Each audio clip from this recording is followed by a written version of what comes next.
Hello and welcome back to the Women's Football Chat. Today we're going to be talking about the WSL weekend just gone, game week 10 of the 23-24 season, where Arsenal were in a very disappointing collapse. So, Harry, first question really is, what on earth happened? I mean, I still can't believe it, to be completely honest. It looked for all the world, for the whole 90 minutes, that Arsenal would take 3 points off their North London rivals Tottenham. Somehow, and I still don't know how, Tottenham managed to nick 3 points off them. It was incredible. It was a really nice game plan, really well played from Tottenham. I'm still surprised that it happened. I think everyone else is. Arsenal are going to be frustrated, but it has happened. And Tottenham, deservedly so. Yeah, and it comes just a week after Arsenal obviously beat the reigning champions and their title challengers Chelsea 4-1, and we were all sat here going, well, does this prove Arsenal are the favourites even, potentially? I think, we came to the unanimous decision they're not, but they were definitely considered to be right up there for the title, joint on points with Chelsea. There's a really good feeling around the club. I think to understand how they lost this weekend, it's first important to look at what Tottenham did well, because I think it really discredits Tottenham to say that Arsenal were just poor. Because they weren't brilliant, but Tottenham were excellent. So I think it makes sense to discuss them first. So we'll start by talking about Barbara Votikova then, because that was a big decision. Robert Vilahamn unhappy with Rebecca Spencer's ability to play out from the back. They played Votikova in the Conti Cup on Wednesday against Arsenal. Seemingly left a very good impression because she got the nod in the league. Very good performance from her. She was absolutely brilliant and deserved her 8.6 football match rating.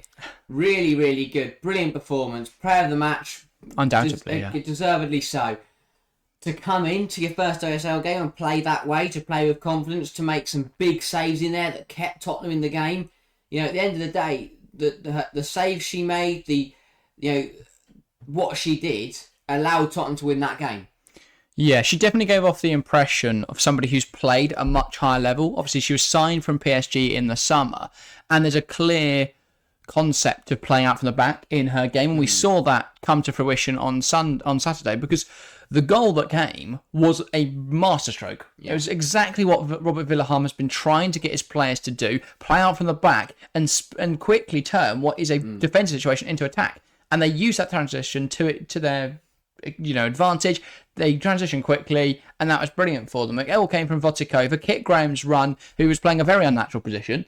Because Kit Graham is an advanced midfielder, an attacking midfielder, was playing almost a defensive midfielder in this game, and fantastically well done to her as well, because that was a brilliant contribution in the game, and actually her technical ability helped her defensively, but she also got stuck in that defensive midfield role.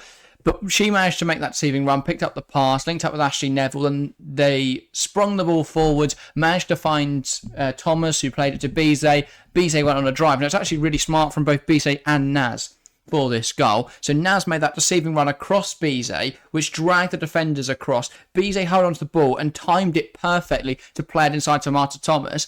And there's that desperation from Thomas. Not desperation, really, but that desire to get to the ball that meant she got there first, poked it past Zinsberger, and it was a brilliant goal. Really, really good goal. Yeah, it really was, and it just felt like Tottenham did everything right. Vilahamn went back to basics in terms of the 11. He brought in players that he knew will perform for him, will run for him, and will be determined to get a positive result. He also really well. He took a gamble. He had Beth England in there, who hasn't played 90 minutes for about 6 months now. Yeah. They had in there Kit Graham, who's not really played. They didn't have a single starting central midfielder because Artinen is out and Drew Spence is out. So that's a big miss in there. They had Votikova for her first WSL start in between the sticks. It was ambitious. It was a gamble, and it paid off massively.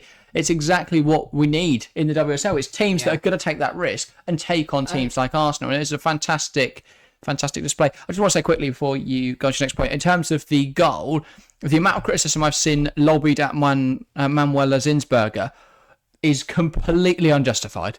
Like they say, she just stood there.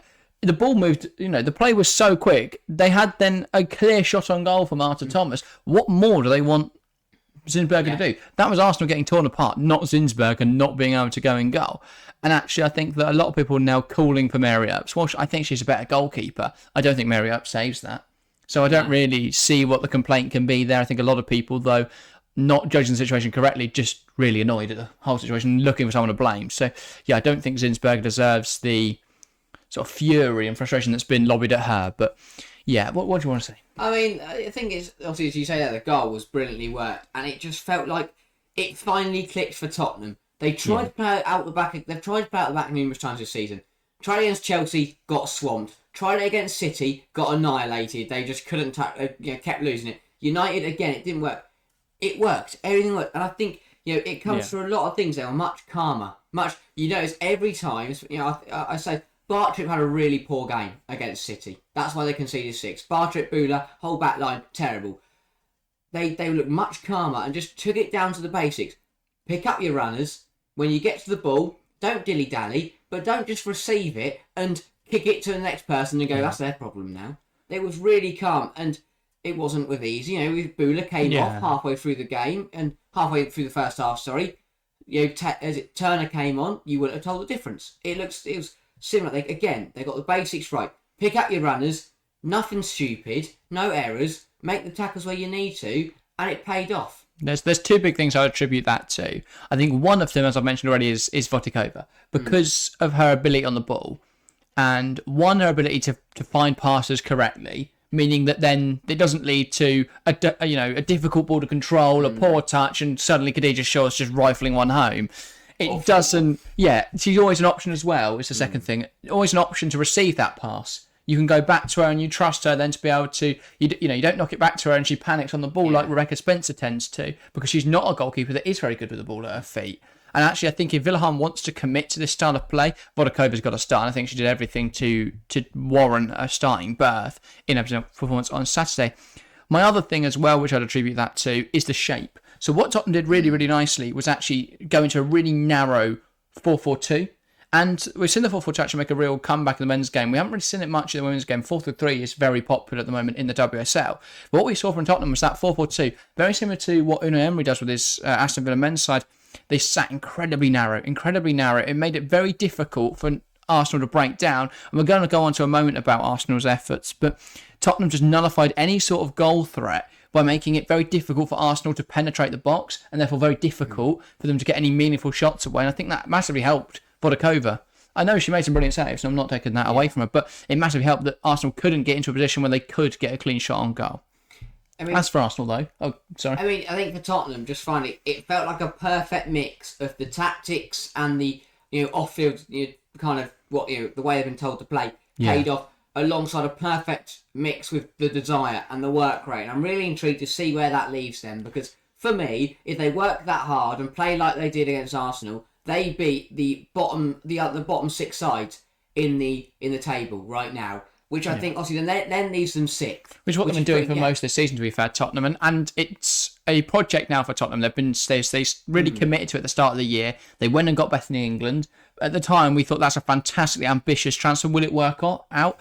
It clearly did. It saved him from relegation pretty much last year, or it took him out of that scrap completely. Now they can seriously start to contend. They've got Robert Vilahamn, who I think is an incredible coach from what I've seen so far. Had a few question marks on the opening day, and I think the 7-0 against City, reopened that line of questioning. But Saturday's performance really validated him as a good coach in the WSL. And in a league next season, when we don't know who the Chelsea manager is going to be, I'm not confident in Mark Skinner or United's ability to replace the fact they keep losing their best players. And Idaval, who I think is a good coach, but so nervous. I don't know. I know obviously Idaval's a lot more experienced than Vilahamn, but I don't think there's as big a gap between them as it would seem. So actually, I think Tottenham have got a really good situation going on. And if anyone was going to take advantage of the fact that Chelsea are losing Emma Hayes, I wouldn't be surprised if Tottenham made a surprise push for the title next season. I mean, but things like that come down. I feel like it's a bit of a feared word in the WSL is consistency. No one has it. Exactly, and it's the reason why Chelsea won title after title, because they've always been consistent. Yeah.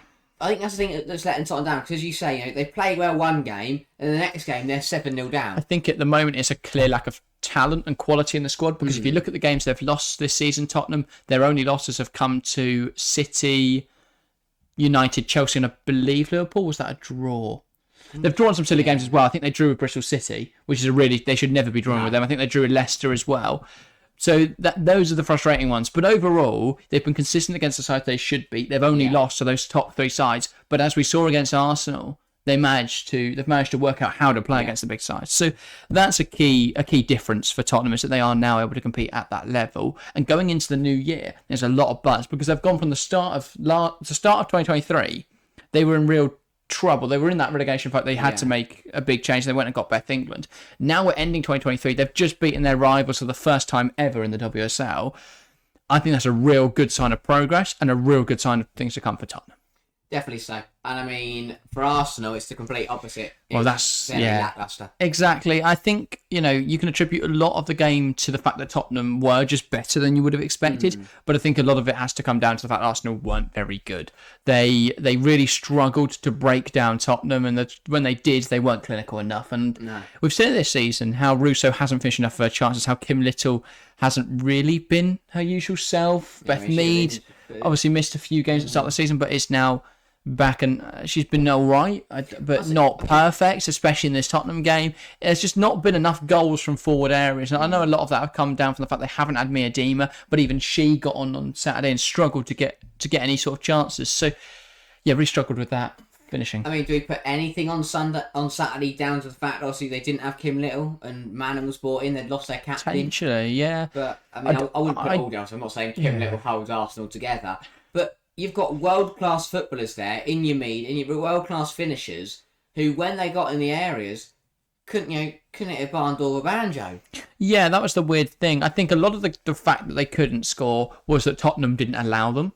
So, obviously, we spoke about how they were sitting in that really narrow and deep shape. It meant that Arsenal would force them to pot shots. A lot of the time, they'd pick up the ball on the edge, see that there weren't many options, and just hit one. Yeah. And what Tottenham did excellently was position themselves in a manner which meant that all they could do was pot shots, and they knew that Barbara Votikova would be ready. And she made some fantastic stops to keep Arsenal out.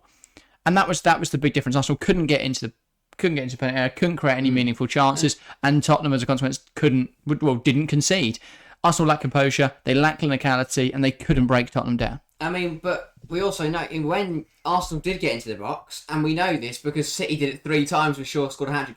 If you put the ball into box and put it on Tottenham's heads, they don't like it. Arsenal did that numerous times. That was their only way into the box. And Russo kept heading it wide. I think it was at least 3 or 4 times. Even then, though, Tottenham have clearly something they've worked on because their marking was significantly better in this Arsenal game. In the City game, Shaw was wide open. Exactly. And I think that overall, their defensive structure and their defensive discipline was a lot better. And actually, they had a solid back four who knew their jobs, knew their duties, and they got it over the line. Yeah, I mean, I know most people gave their man of the match to Votikova. On the stream on Saturday, I gave it to Bartrip because she looked a completely different centre half. I think that's valid as well. I think I gave mine to Votikova. Yeah, you did. But boring. Very boring. Yeah, but she was sensational. I think Bartrip was brilliant, and I think also the way usually I thought when Bula was injured, I thought that was Arsenal's chance. New centre half on the pitch in Turner. Put some pressure on. She won't be into the game. Won't be settled in. I thought they'd be, but no, Tottenham really dealt with that really well, and Arsenal didn't really kind of show any chance that they would take advantage of it. They were really poor. And this new look Tottenham side looked very, very good. I think, if you look at the additions to their side over the summer, Luana Bula, clearly brilliant. Votikova got her first start. She was brilliant. They had, obviously, I believe Bizo was a new signing.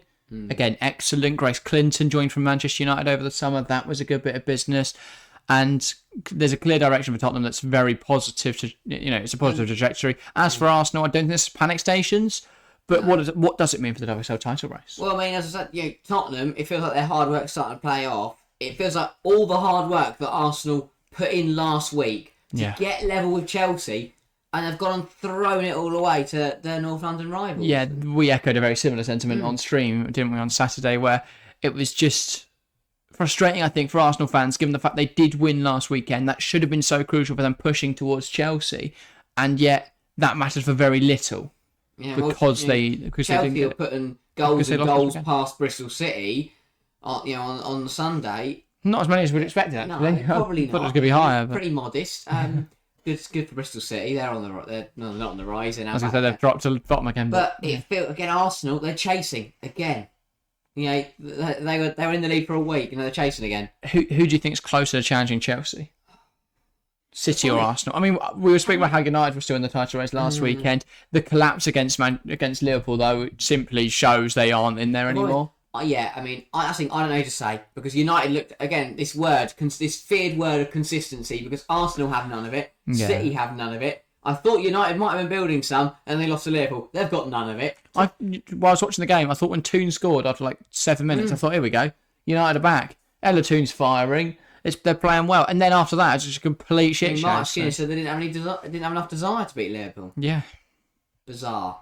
Maybe Gala sung a song to them. Yeah, maybe. Maybe that's where all their desire's gone. They've been freed of it. So anyway, so did you answer my question? Who's more likely to challenge City or Arsenal? Neither. Because I was going to say we went on quite a tangent. Well, I think I really don't know. I think I'm going to say City. Oh. Just because they look like they can actually finish their dinner at the moment, and they look defensive. Well, they've got Khadija Shaw. Yeah. She's got a hat-trick again at the weekend. Yeah, she just doesn't stop scoring. It's incredible. No. But realistically, I think both teams... But to be fair, City have looked a bit more consistent recently. But again, they've still lost to Arsenal, drew to Chelsea when they should have been miles clear. And they lost to Brighton. Too many teams lack consistency. No one can touch Chelsea because Chelsea just refuse to lose. Yeah. Yeah, I think that's everything for this week. It was a very interesting week of WSL action. It's the final one of the year. Don't worry, we'll still be making videos on here. They'll probably be about rumour and conjecture surrounding players and managers. I mean, we could have spoken about Jonathan Giraldes this week. That's big news, obviously, coming out of Barcelona. We may talk about that next week if there's any developments or anything like that. Obviously, Mary Ertz potentially to Arsenal as well. So there's going to be loads to talk about over the winter break. So don't go anywhere. Keep tuning into the channel. And yeah, it's been great. Great start. Great first month here on TWFC. We're at 100 subs now, so thank you guys very, very much for that. But yeah, we are live tonight at the time this goes out for the Women's Champions League game between Chelsea versus Huck, and that'll be our final game of the season, final stream of the year, sorry, not of the season. We'll be back after Christmas for the FA Cup, the Women's FA Cup on the 14th of Jan. But until then, thank you guys very, very much for watching. We will see you next time. See ya.